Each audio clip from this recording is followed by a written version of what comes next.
The farm laws and the farmers' protests has been a subject of discussion for more than a year now. For some, the laws were good, and for some, they were bad. Let's try to do an independent assessment, leaving aside the political angle. Hello and a warm welcome. My name is Shubhratu Mukherjee. To understand this better, let us go back to the time around independence when some of the zamindars and the moneylenders used to take undue advantage of these farmers. When crops would fail due to natural calamities or other reasons, the moneylenders used to exploit the farmers with loans or exorbitant interests. Such a sum of borrowed money would naturally be extremely difficult for a farmer to pay back, and thus the farm produce would be taken away as a punishment and as a remittance. And this vicious cycle of financial entrapment would continue for the farmers for their lifetime and for their generations to come. Keeping this in mind, the then government had intervened to stop the farmer exploitation by setting up APMCs or mandis. APMC stands for Agriculture Product Marketing Committee. As per the new law introduced then, farmers had to sell their produce to these APMCs only so as to avoid the possible exploitation by others. Government had appointed officials in these APMCs called the Arthiyas or commission agents or unpopularly called middlemen. Government had also provided a guidance on MSP, which stands for Minimum Support Price, which is basically the bare minimum price that the farmer should sell his produce for. Please note the following. MSP was only a guidance and not a legal binding. And both the farmers and the middlemen had designated APMCs for a buy or a sell, and therefore a transaction outside an APMC was legally not allowed, even if that meant a better deal. Now, this is what ideally was expected to happen. Farmers would approach their respective APMC with the produce. A fair price auction, ideally above the MSP, would be conducted by the middlemen to buy the produce and then subsequently sell that produce to the wholesalers. Now, this is what practically happened. In course of time, the APMC middlemen started forming cartels and fixing their own minimum price of buy. That ignored the concept of MSP completely. Now, this again started leading to the exploitation of the farmers, and this time officially. Due to this, the farmers gradually started selling their produce outside the APMC, but obviously at meager prices. And this outside sale would be procured by the APMC folks off the record to make a personal profit. As a result, there wasn't a direct sale happening at the APMC at a fair price, and as per a report, less than 6% of farmers were going through the APMC route.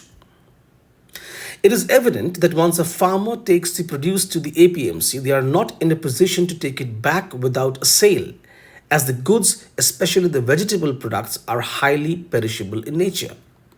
So the saga of exploitation continued with innumerable farmers living in extreme poverty and some unfortunately committing suicides as well. As a result, again the government had to interject, which is when the three farm laws in question were implemented in 2020. What are they? The Farmers Trade Produce and Commerce. As per this law, the farmers needn't really rely on an APMC, or in other words, on the middleman anymore, and could now sell off their produce in the open market as per their own will. However, the concept of APMC remained, but not a mandate anymore. The second law, Farmers Agreement of Price Assurance and Farm Services. The concept of contract farming was now introduced or allowed, which essentially means that private entities could now get into an agreement with the farmer to buy his produce even before the seeds were sown. and at a rate that is mutually fixed and agreed between them.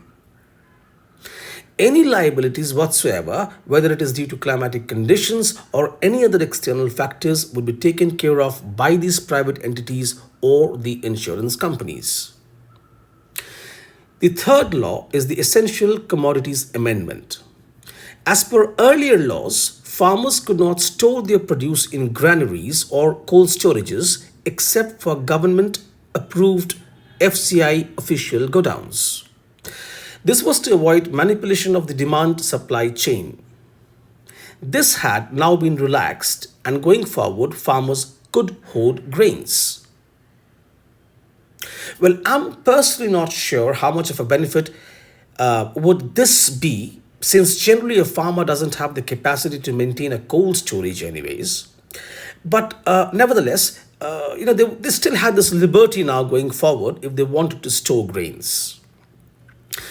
The point is that, more or less, all the three laws seem to be hale and hearty and directed towards the upliftment and the well being of the farmers. What has been the issue then that has led to a year long protest by the farmers? The concerns from the farmers are more based on speculation, in the sense that they feel the concept of APMC will completely fade away in due course of time. The presumption is that in the initial days, sale of crops to the private entities through contract farming or otherwise would be lucrative. However, with the passage of time, these private entities would gain so much of prominence that the concept of government based APMC system will completely dwindle. Now, this by itself is harmless, but what if the private entities then start forming a cartel and arm twist the farmers? Won't that lead to a monopoly again? And this time by the powerful business houses? So that's one of the primary concerns. The second contention is that the farmers want a legal commitment on the MSP, the minimum support price for their crops, which now or which until now is still a guidance and not a mandate. Now, this is actually a catch 22 for the government. In the current times, the government does distribute rationing to below the poverty line people through various welfare schemes, and it costs the government an excess of almost 1,000 crores. Further legalizing the MSP would imply a super contractual obligation in terms of cost and commitment, which perhaps the government is trying to avoid as much as possible. There is another angle to the whole story. The MSP currently is a guidance for around 22 crops and not all of them. And most of the MSP category crops are grown in the Punjab and the Haryana region. Therefore, even though only 6% of the farmers in the country utilize the APMC route, the maximum utilization within that space happens in the Punjab region. Now, if the APMC goes down into oblivion in the days to come, the associated middlemen lose their jobs, and the commission income of these middlemen and the state government taxes also go for a toss, and that is a significant amount. Anyways, the government has now repealed all the three farm laws until further deliberation. To conclude, and leaving aside the political aspect, my personal opinion is that the farm laws weren't really bad, provided the government is able to ensure some sort of a minimum price guarantee through APMC or private entities, irrespective. Agriculture is a major contributor to our economy, and the farmers are the building blocks of our nation, undoubtedly. And we cannot at any cost afford to cheat them. Jai Hind and take care.